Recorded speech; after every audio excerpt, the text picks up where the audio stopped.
This is Ashley back with another video. Before we get into the video, like, comment, and subscribe to the channel.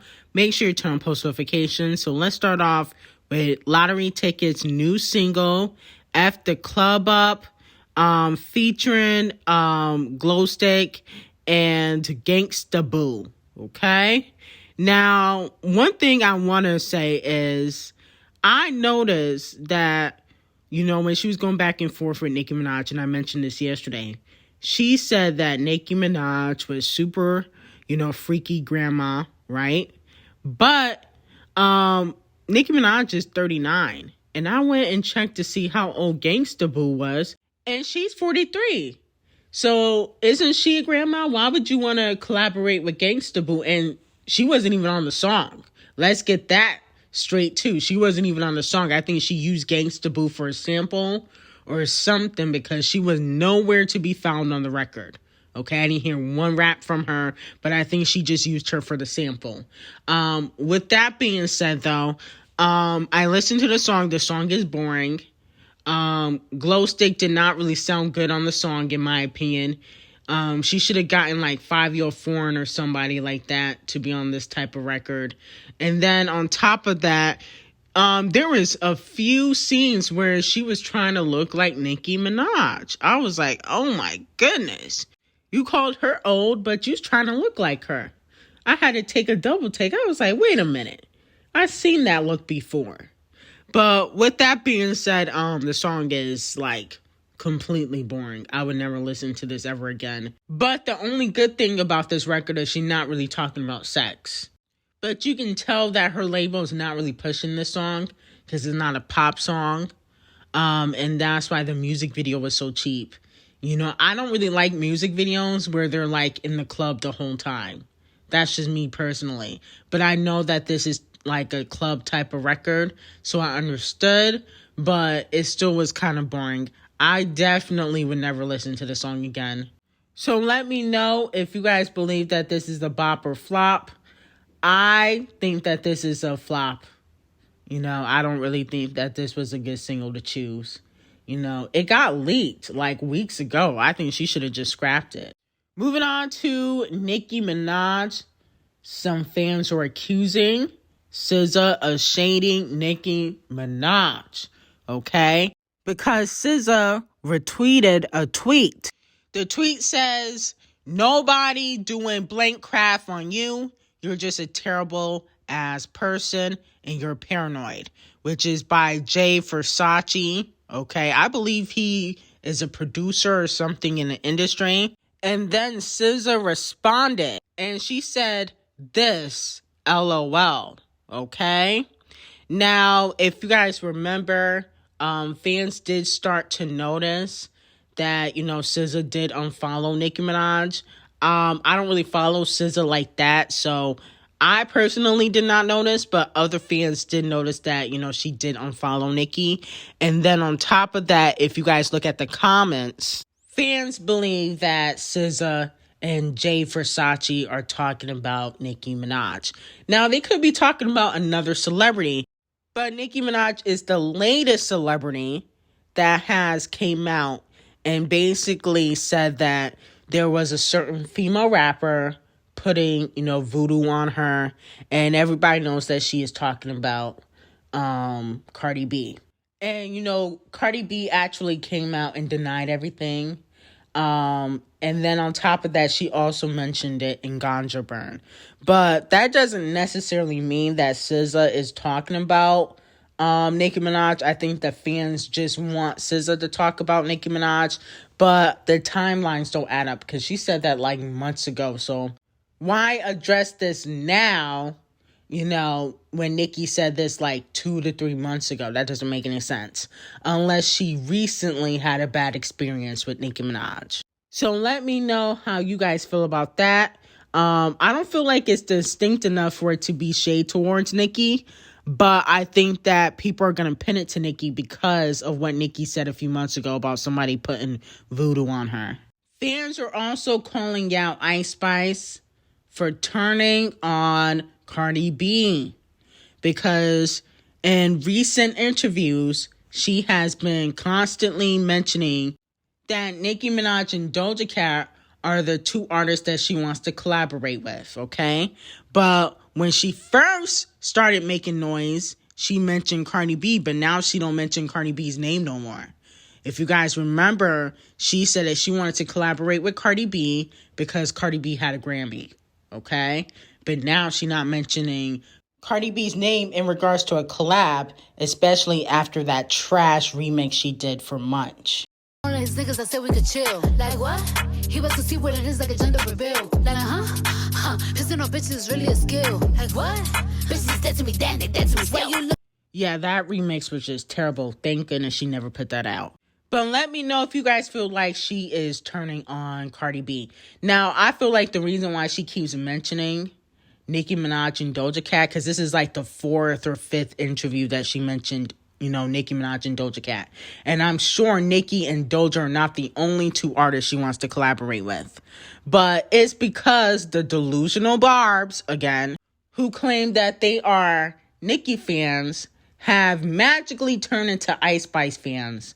And they are switching their fan pages to ICESPICE. I've seen that several times. Or they are calling her Queen, oh, the female rap queen, the female rap princess. Whether they're trolling or not, she sees that and she sees the attention that she's getting. Okay? Because she doesn't know that they're trolling. She thinks that, you know, she's taking some of Nicki Minaj's fans or they're going to support her music. And then on top of that, she came out and she said, oh, that she writes. She don't accept reference tracks. Yeah, we'll see about that. I'm not impressed because her bars are ABCD. I mean, he's a munch. He ate it for lunch. I mean, why would you need a reference track for that? Why would you need a ghostwriter for that? That is terrible. That is like, I could have wrote that. No shade, but that is very basic. So, you know, a lot of these female rappers don't need ghostwriters or reference tracks. They're just lazy. So I'm not really impressed that ICESPICE, who rhymed munch with lunch and crunch, doesn't have a reference track. I mean, you shouldn't need one with those basic ass bars. Okay? Maybe if you were lyrical, I would be impressed, but you're not. Okay? So you're not getting a cookie for that. You're supposed to write your raps. But because the bar is to the floor for female rappers, people get amused by anything. Oh my goodness, she says she wrote her raps. She should be writing. Okay? People used to write. Okay? These new female rappers are lazy. When you're a rapper, we're grading you putting words together. We're grading your bars because you're not the best vocalist. So you're grading your raps. You're supposed to write. Did Doja admit that she is an industry plant? I don't know. Did she finally admit it? Take a listen to this. For people, but this is a really interesting take, is that what I fully understand. What I fully understand is that I'm every day constantly being shoved down people's throats. I've made it to a point where I'm being shoved and forced down people's throats, and it's like you listen to Doja Cat and you hear Doja Cat on the radio and you fucking a daily common thing for people who don't even fuck with my style of music or whatever. It's understandable that people get upset about me popping up on their homepage. It's not about me being good or bad. It's the fact that like a bunch of people started getting on to me, and then they'd share it with their friends. Their friends would be like, "This shit's whack. Like this shit's not good. Like I don't fuck with this. I don't connect with this. I don't understand this." And when it's like you're being forced to listen to my music, so I understand why people don't fuck with me. It makes a lot of sense. If you think of it in that way, it makes plenty of sense. So Doja Cat basically confirmed that she's an industry plant or she's getting payola, because that means that she noticed how, you know, she's always on the radio and she doesn't even really like all of her music. She said that about Planet Her.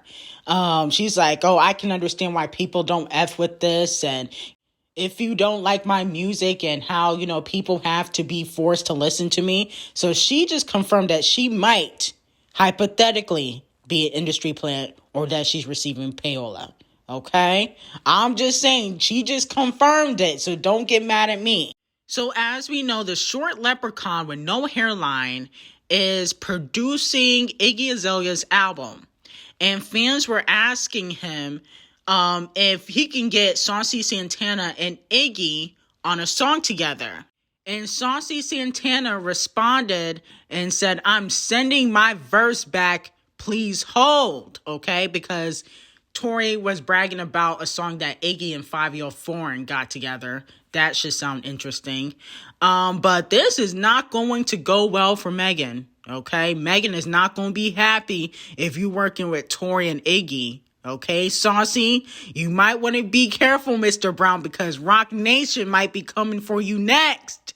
But let me know if you guys would be here for a Saucy Santana and Iggy collaboration. And do you think that Megan would be upset if Mr. Brown starts working with Tory and Iggy Azalea, okay? And especially during this trial, I don't know what Mr. Brown is thinking. Wow. They must know some tea. But anyway, let me know how you guys feel about that. Now, I just want to address this quickly. I'm sorry if the video is a little bit long, but Kim K must be getting some new D, because Clownye came out and said that she smashed Chris Paul, the basketball player. And I think Clownye just likes to, shade Kim because she probably smashing somebody else. And he thought he was going to get her back after she dumped Pete. With that being said, he also said that she smashed Meek Mill. I definitely don't believe she smashed Meek dusty self. Okay, Meek is very dusty. I don't think he has the money to take care of Kim. And I don't think she smashed Meek. I think Kanye is just trying to troll Kim. He's upset that he still didn't get the coochie back. And he is pressed that she's still winning and he's losing. And now he got to cough up $200,000 a month for child support, which I don't really feel bad for, okay? You got 4 kids with her. You got to take care of those kids. And I think that the Kardashians are going to continue to finesse Kanye and make him go crazy.